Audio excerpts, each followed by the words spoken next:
नमस्कार मित्रांनो, आपल्या यूट्यूब चॅनलवरती तुम्हा सर्वांचं पुन्हा एकदा स्वागत। शिवसेनेत फूट पडल्यापासून उद्धव ठाकरे आणि एकनाथ शिंदे यांच्यात सार्वजनिकरित्या तीव्र राजकीय शत्रुत्व दिसून येत आहे। दोन्ही नेते एकमेकांवर बेछूट आरोप प्रत्यारोप करताना दिसतात। विधानसभा निवडणुकीतही दोन्ही गटांनी एकमेकांविरोधात उमेदवार उभे केले होते। मात्र या सगळ्या राजकीय विरोधाभासामागे प्रत्यक्षात दोघेही एकमेकांच्या जवळ आहेत असा धक्कादायक आरोप क्रांतिकारी शेतकरी संघटनेचे अध्यक्ष रविकांत तुपकर यांनी केला आहे। रविकांत तुपकर हे सध्या वाशिम जिल्ह्याच्या दौऱ्यावर आहेत। या दौऱ्यादरम्यान त्यांनी राज्यातील राजकीय घडामोडी आणि शेतकऱ्यांच्या विविध मुद्द्यांवर भाष्य केले। यावेळी त्यांनी उद्धव ठाकरे आणि एकनाथ शिंदे यांच्याबाबत मोठे विधान केले।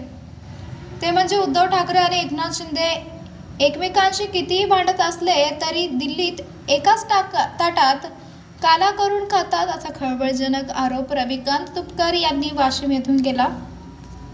ते पुढे म्हणाले, वेगवेगळ्या पक्षाचे आमदार मुंबईत एका ताटात बसून खातात, मी जवळून पाहिले आहे। तसेच उद्धव ठाकरे आणि एकनाथ शिंदे किती भांडतात पण दिल्लीत एकाच ताटात जेवतात।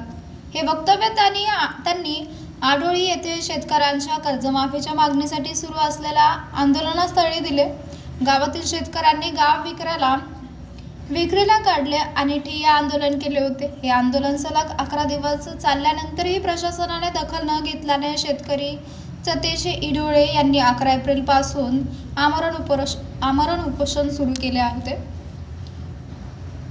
तुपकर यांच्या या आरोपाने महाराष्ट्राच्या राजकीय वर्तुळात मोठी खळबळ उडाली आहे।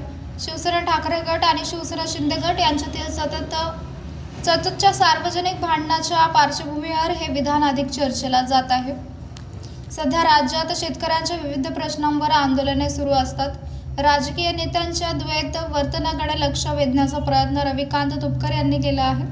पुढील काही दिवसात या विधानावर दोन्ही शिवसेना गटांकडून काय प्रतिक्रिया येतात याकडे राजकीय निरीक्षकांचे लक्ष लागले आहे।